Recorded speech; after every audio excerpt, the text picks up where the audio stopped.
ഞാൻ എസ്.കെ. വസന്തൻ. ഇന്ന് കുഞ്ഞുണ്ണി മാഷെ ഓർമ്മ ദിനം ആണ്. മാഷെപ്പറ്റിയുള്ള ചില പഴയ സ്മരണകളാണ്. കുഞ്ഞുണ്ണി മാഷ് പലതവണ എൻ്റെ വീട്ടിൽ വന്ന് താമസിച്ചിട്ടുണ്ട്. അദ്ദേഹത്തിൻ്റെ വരവ് ഒരതിഥിയുടെ വരവായി ഒരിക്കലും ഞങ്ങൾക്ക് തോന്നിയിട്ടില്ല. തനി നാട്ടിൻപുറത്തുകാരൻ്റെ വാക്കും പെരുമാറ്റ രീതിയും. ഭക്ഷണം ആസ്വദിച്ച് കഴിക്കുന്നതിൽ അദ്ദേഹം അതീവ തൽപരനായിരുന്നു. ഭക്ഷണം സ്നേഹത്തോടെ, ആദരവോടെ, ഭക്തിയോടെ കഴിക്കാത്തവനെ വിശ്വസിക്കരുത്, അവൻ കള്ളനും ചതിയനുമാവും എന്നാണ് മാഷ് പറയാറുള്ളത്. ദൈവത്തെ നിന്ദിക്കുന്നവന് ആ പാപത്തിൽ നിന്ന് മോചനം കിട്ടിയേക്കാം. എന്നാലും ഭക്ഷണത്തെ നിന്ദിക്കുന്നവനെ കാത്തിരിക്കുന്നത് നരകത്തിലെ തീക്കുണ്ടമാണ് എന്നാണ് മാഷ സിദ്ധാന്തം. മാഷെപ്പറ്റി ഒരുപാട് ഓർമ്മകളുണ്ട്. അവയിലൊന്ന് ഒരു പ്രസംഗമാണ്. ഏതോ ഒരു കോളേജിലെ യൂണിയൻ ഉദ്ഘാടനം. മാഷും ഞാനും ആയിരുന്നു പ്രസംഗകർ. Azhikode M P Manmohan, M N Vijayan തുടങ്ങിയ ചിലർ പ്രസംഗിച്ച ശേഷം പിന്നാലെ പ്രസംഗിക്കാൻ കയറുന്നവൻ്റെ സ്ഥിതി പറയാൻ പറ്റില്ല. പലതവണ ഞാനത് അനുഭവിച്ചിട്ടുണ്ട്. ഏതാണ്ട് അതേ അവസ്ഥ തന്നെയാണ് കുഞ്ഞുണ്ണി മാഷ് വർത്താനം പറഞ്ഞ ശേഷം. കുഞ്ഞുണ്ണി മാഷ് പ്രസംഗിക്കാറില്ല, വർത്താനം പറയുകയാണ് പതിവ്. പ്രസംഗിക്കേണ്ടി വരുമ്പോഴും മുട്ടുകൂട്ടിയിടിക്കും. അതൊരു അഗ്നി പരീക്ഷണം ആണ്. അന്ന് മാഷ് രാഷ്ട്രീയത്തെക്കുറിച്ചാണ്, സാഹിത്യത്തെക്കുറിച്ചല്ല സംസാരിച്ചത്. രാഷ്ട്രീയമെന്നാൽ ഒരു നാട്ടിൻപുറത്തുകാരൻ്റെ സാധാരണ പ്രതികരണങ്ങൾ. പാർട്ടികളുടെ പ്രത്യയശാസ്ത്ര സിദ്ധാന്തങ്ങളൊന്നും അദ്ദേഹത്തെ സ്പർശിച്ചിരുന്നില്ല.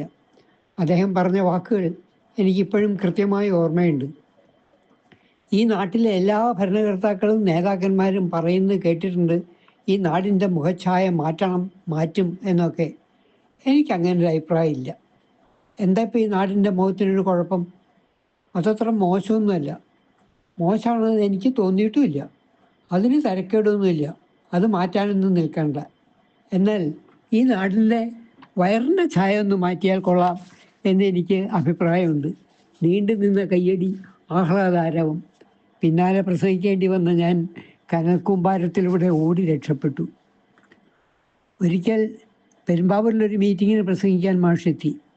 ശ്രോതാവെന്ന നിലയിൽ ഞാനും സന്നിഹിതനായിരുന്നു. മീറ്റിംഗ് തുടങ്ങാൻ വൈകി, അവസാനിക്കാനും. മാഷ് എന്നോട് പറഞ്ഞു, ഞാൻ ഇന്ന് മടങ്ങിപ്പോണില്ല. വേണ്ട, നമുക്ക് എൻ്റെ വീട്ടിലേക്ക് പോവാം. ഞാൻ പറഞ്ഞു. സംഘാടകർ എന്നെയും മാഷെയും കാലടിയിൽ എൻ്റെ വീട്ടിലെത്തിച്ചു. മാഷ് പറഞ്ഞു, അടുത്ത മാസം DC എൻ്റെ ഒരു പുസ്തകം പ്രസിദ്ധപ്പെടുത്തുന്നുണ്ട്, താൻ അതിനൊരു മുഖവുര എഴുതണം. ഞാൻ സമ്മതിച്ചു. മാഷ കവിതകൾ വീണ്ടും വീണ്ടും വായിച്ചു. എഴുതിയപ്പോൾ കുറെ നീണ്ടുപോയി. 3 ആഴ്ചയോളം എടുത്തു എഴുതി തീർക്കാൻ. അത് മാഷ്ക്ക് അയച്ചു കൊടുക്കുകയും ചെയ്തു. പുസ്തകം പ്രസിദ്ധപ്പെടുത്തി കഴിഞ്ഞപ്പോൾ മാഷ് നിർദ്ദേശിച്ചതുകൊണ്ടാവണം DC എനിക്ക് ഒരു കോപ്പി അയച്ചു തന്നു.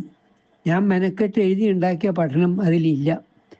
നല്ല വിഷമം തോന്നിയെങ്കിലും ആരോടും ഒന്നും പറഞ്ഞില്ല. വല്ലപ്പോഴും മാഷ് ഒരു കാർഡ് അയക്കും, ഞാൻ മറുപടിയും. അതിലൊന്നും ഈ കാര്യം ഇരുവരും സൂചിപ്പിക്കുക പോലും ചെയ്തില്ല.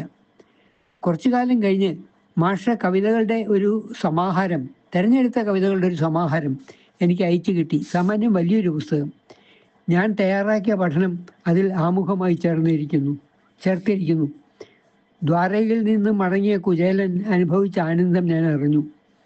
വാമനനും വിരാട് പുരുഷനും എന്ന പഠനം അച്ചടിച്ച് കണ്ടപ്പോൾ എൻ്റെ ആഹ്ലാദത്തിൻ്റെ അതിര് ആകാശം ആയിരുന്നു. 2 നാൾ കഴിഞ്ഞപ്പോൾ പഠനം തനിക്ക് ഇഷ്ടപ്പെട്ടു എന്നെഴുതിയ ഒരു കാർഡ് മാഷ് എനിക്ക് അയച്ചു തന്നു. കാർഡിൻ്റെ മേൽവിലാസത്തിൻ്റെ ഇടതുഭാഗത്ത് പതിവ് പോലെ ഒരു കുഞ്ഞുണ്ണി കുസൃതിയും. അതിതാണ്: മലയിടിഞ്ഞാൽ നാടിന് കേട്, മുലയിടിഞ്ഞാൽ നടിക്ക് കേട്. മാഷ ഇഷ്ടകവി വള്ളത്തോളാണ് എന്നാണ് എനിക്ക് തോന്നിയിട്ടുള്ളത്. തൊട്ടു പിന്നാലെ കുറ്റിപ്പുറവും KK രാജാവും ഒക്കെ വരും. മാഷ് വീട്ടിലുണ്ടായിരുന്ന ഒരു ദിവസം വൈകുന്നേരം ഞങ്ങൾ പുഴവക്കത്തേക്ക് പോയി.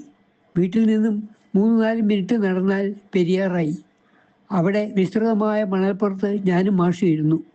കിഴക്ക് ആകാശമൊരുമി മലയാറ്റൂർ മല, തെളിഞ്ഞ സായാഹ്നം. മാഷ് പറഞ്ഞു, വള്ളത്തോളിനെ പോലെ കവിത എഴുതണം എന്നാണ് എനിക്ക് ആഗ്രഹം. എനിക്കതാവില്ല എന്ന കാര്യം 100% ഉറപ്പാണെങ്കിലും ഇപ്പോഴും ഞാനത് ആഗ്രഹിക്കുന്നു. മാഷ് 1-ാം തരം കവിത എഴുതിയിട്ടുണ്ടല്ലോ. ഞാൻ ചൊല്ലിയത് ഒരൊറ്റ വരി കവിത. പൂവുകൾക്കില്ല കലഹം. ലോകത്തിൽ എത്രയോ കവികൾ എത്രയോ ഭാഷകളിൽ പൂവിനെപ്പറ്റി, വീണപൂവിനെപ്പറ്റിയും വിടർന്ന പൂവിനെപ്പറ്റിയും കവിതകൾ എഴുതിയിട്ടുണ്ട്. ചിലതൊക്കെ ഞാൻ വായിച്ചിട്ടുമുണ്ട്. എന്നാൽ സത്യത്തിൻ്റെ സുഗന്ധവും നിറവും കലർന്ന ഇതുപോലെ ഒന്ന് ഞാൻ വായിച്ചിട്ടില്ല. ഞാൻ ഒരിക്കൽ കൂടി അതിൻ്റെ മധുരം നുകർന്നു. പൂവുകൾക്കില്ല കലഹം. മാഷി ചിരിച്ചു. പിന്നെ തുടർന്നു. രാധയുടെ കൃതാർത്ഥത, ആ മോതിരം, മലയാളത്തിൻ്റെ തല, കിളിക്കൊഞ്ചൽ, ഭക്തിയും വിഭക്തിയും, സന്ധ്യാപ്രണാമം, കാട്ടലിയുടെ കത്ത്. എത്രയെത്ര കവിതകൾ, എത്രയെത്ര മുത്തുകളാണ് അദ്ദേഹം വാരി വിതറിയത്. പറഞ്ഞിട്ടെന്താ കാര്യം? നമ്മുടെ പാഠപുസ്തകക്കാർക്ക് വള്ളത്തോൾ കവിത എന്ന് കേട്ടാൽ എൻ്റെ ഗുരുനാഥൻ. ആ കവിത എഴുതാവുന്ന വേറെയും കവികളുണ്ട് മലയാളത്തിൽ. എന്നാൽ ഒരു സന്ധ്യാപ്രണാമമോ വെടികൊണ്ട പക്ഷിയോ വള്ളത്തോളിന് മാത്രമേ എഴുതാനാവൂ. ഒരവസരത്തിൽ അദ്ദേഹം എന്നോട് ചോദിച്ചു, താൻ എഴുത്തച്ഛനെയും നമ്പ്യാരെയും ഒക്കെ എങ്ങനെയാണ് കുട്ടികൾക്ക് പരിചയപ്പെടുത്തുക? ഞാൻ പറഞ്ഞു, എന്ത് പരിചയപ്പെടുത്താൻ? സ്കൂൾ ക്ലാസ്സുകളിൽ വെച്ച് തന്നെ അവയൊക്കെ കുട്ടികൾ പഠിച്ചപ്പെട്ടിട്ടുണ്ടാവും. ശരിയാ, അത് ഞാൻ ഓർത്തില്ല. ഞാൻ ചെറിയ കുട്ടികളെയാണ് പഠിപ്പിക്കുന്നത്. അപ്പോൾ അവരെ ഒക്കെ പരിചയപ്പെടുത്തേണ്ടി വരും. മാഷ് എങ്ങനെയാണ് പരിചയപ്പെടുത്തുക? ഒരു കൗതുകം കൊണ്ട് ഞാൻ ചോദിച്ചു. ഞാനൊരു കഥ പറയും, അതവർക്ക് രസിക്കും. എന്ത് കഥ? കഥ കേൾക്കാൻ ഞാൻ കുട്ടിയായി. മാഷ് കഥ പറഞ്ഞു. ഒരിക്കൽ കുഞ്ചനമ്പ്യാർക്ക് എഴുത്തച്ഛനെ കാണാൻ മോഹം തോന്നി. അതെങ്ങനെ? നൂറ്റാണ്ടുകളുടെ വ്യത്യാസമില്ലേ എന്നൊന്നും ചോദിക്കരുത്, കഥയിൽ ചോദ്യമില്ല. മാഷി ചിരിയോടെ തുടർന്നു. നേരെ ചെന്നാൽ ഇന്ന ആളാണ് എന്ന് പറഞ്ഞാൽ എഴുത്തച്ഛന് ഇഷ്ടാവില്ല. ദേവന്മാരെയൊക്കെ കോമാളി വേഷങ്ങൾ കെട്ടിച്ചവനാണല്ലോ നമ്പ്യാർ. പിന്നെന്താ വഴി? ഉണ്ടാക്കി. നമ്പ്യാർക്ക് ഒരു വിദ്യാസുരൻ ശിഷ്യനുണ്ടായിരുന്നു. അയാളെയും കൂട്ടി അമ്പലപ്പുഴ നിന്നും തിരൂർക്ക് പുറപ്പെട്ടു. പുലർച്ചെ 7 മണി ആവുമ്പോഴേക്കും തിരൂരെത്തി. പ്രതീക്ഷിച്ച പോലെ എഴുത്തച്ഛൻ അമ്പലത്തിൽ തൊഴുത് പ്രസാദമൊക്കെ തൊട്ട് ആൽത്തറയിലിരിക്കുന്നു. കുറച്ച് ഭക്തന്മാർ ചുറ്റും കൂടിയിട്ടുണ്ട്. അവരോട് സംസാരിക്കുകയാണ്. നമ്പ്യാർ എന്താ ചെയ്തതെന്നോ? വിട്ടി ശിഷ്യൻ്റെ കയ്യിൽ കുറച്ച് പണം കൊടുത്തിട്ട് പറഞ്ഞു, നീ ഇത് ആ ആൽത്തറയിൽ ഇരിക്കുന്ന ആളുടെ മുമ്പിൽ കൊണ്ട് വയ്ക്കേ. അപ്പോൾ അദ്ദേഹം ചോദിക്കും, എന്തിനാന്ന്? നീ പറയണം, പിണ്ണാക്കിനാണ്. വിട്ടി അനുസരിച്ചു. പിണ്ണാക്കിനാണ് എന്ന് കേട്ടപ്പോൾ ഒരു നിമിഷം നിയന്ത്രണം വിട്ട എഴുത്തച്ഛൻ പൊട്ടിത്തെറിച്ചു. ഭ എന്ന് മുഖമടച്ച ഒരൊറ്റ ആട്ട്.